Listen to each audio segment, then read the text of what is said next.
Bambi, king of the forest.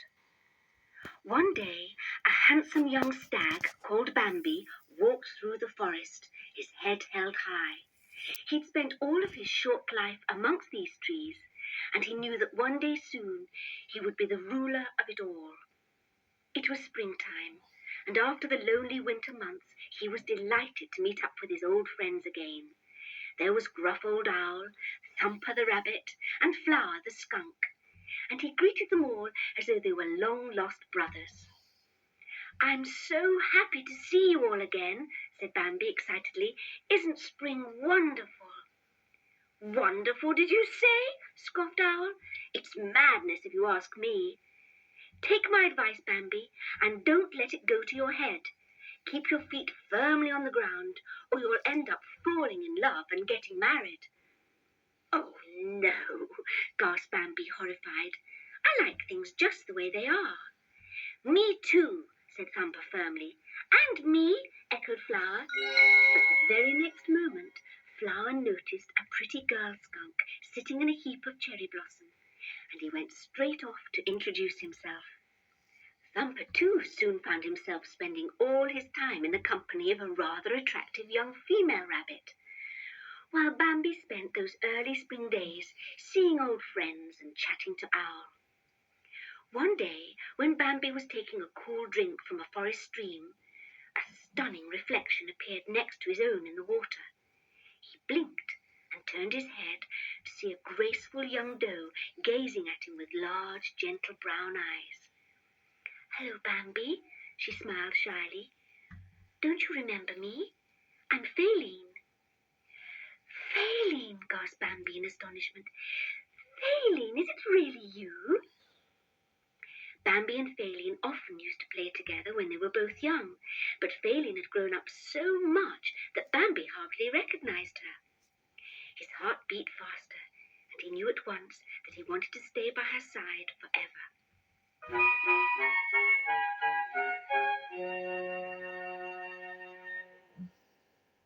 Bambi and Faline lived happily together all summer, but one day in the autumn, danger came to the forest animals. There was a strange smell in the air, and a mysterious haze wafted through the trees. Bambi woke up feeling uneasy. He left Faline sleeping and climbed onto a hillock to find out what was happening. As he stared down into the valley, he sensed someone behind him, and turning, he found his father, the great stag, standing before him. "What you see down there is a fire and a human encampment," the great stag told him. "There are many huntsmen, and we are in great danger. We must flee deep into the forest." "Wait, father," cried Bambi in alarm. "I must fetch Faline." But just then a loud bang echoed through the forest, and Faline took fright and ran off. She raced wildly through the forest, while gunshots rang out around her. Terrified, the birds and animals squawked and squealed as they dashed for cover. "Bambi! Bambi!" cried Faline, looking desperately around her as she ran. But there was no sign of Bambi, and all at once a pack of hunting dogs spotted her and gave chase. The poor little doe ran for her life, but the dogs soon began to gain ground on her, barking furiously and snapping at her heels. Panic-stricken, she leapt up on the craggy rocks and scrambled blindly upwards without thinking where she was going. Then, too late, she realized she was trapped. Spinning round, she saw that behind her was a dangerous precipice, and in front of her the angry pack of hounds snarled and bared their teeth as they advanced upon her. The dogs were just poised to spring when, with a great bellow, a ferocious stag charged into the scene, tossing the dogs with his antlers and kicking them with his hoofs. "Bambi!" cried Faline. "Run, Faline!" shouted Bambi. "Run to safety, quickly!" "Oh, be careful!" she pleaded. "Please be careful!" And with a last anguished look at Bambi, she leapt away over the rocks. Now that Faline had escaped from danger, Bambi turned his attention to the dogs. Jumping onto a crag above them, he kicked a boulder over the edge.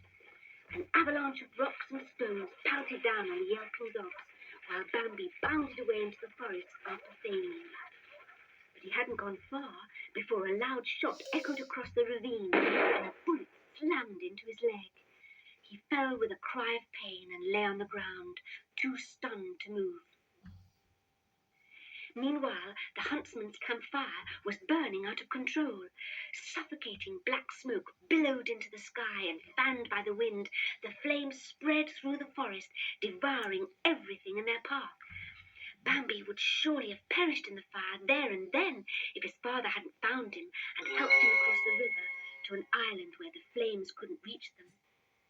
"We're safe now, my son," said the great stag, "and you will live on to become the king of the forest when I am gone."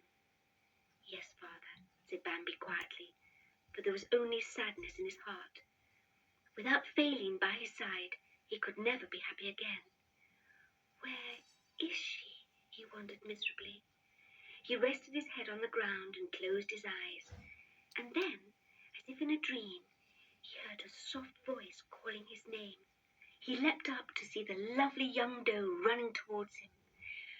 "Faline!" he cried joyfully. "Oh, Faline, you're safe!" Then they stood side by side and sadly watched their beloved forest burning down. "It will grow again," the great stag assured them. "Men can never destroy the forest."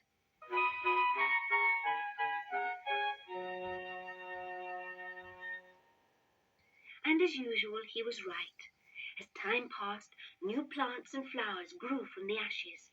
Fresh young shoots sprang from the trees, and the animals gradually returned to their forest homes. At last, Bambi and Faline were able to live in peace among their friends. Thumper and his wife were now the happy parents of several lively little rabbits who scampered and played from morning till night. And Flower and his wife were delighted with their family of stripy young skunks. Then, one beautiful spring day, it was the turn of Bambi and Faline to become parents, and the news spread quickly through the forest. Everyone, from the birds in the highest treetops to the tiny insects scuttling along the forest floor, heard the good tidings. Even Owl was roused from his slumbers for the great occasion. "Come on, friend Owl," cried Thumper excitedly. "Come and see." "See what?" yawned Owl grumpily. "I don't want to see anything. I just want to go to sleep." "But Owl, it's here," chirped Flower. "I mean, they're here. Bambi and Faline have had twins." "Oh, my word!" exclaimed Owl, suddenly wide awake, and he flew above the others as they raced off to the thicket, where Faline lay with her two tiny fawns. "Bambi must be very happy," said Owl, and Faline smiled joyfully and looked up towards the hilltop where Bambi stood with his father. "I am old and tired," the great stag was saying.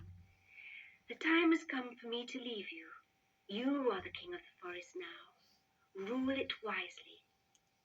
Now return to your family, Bambi, and live in peace." Bambi swallowed a lump in his throat as his father walked slowly away and vanished among the trees.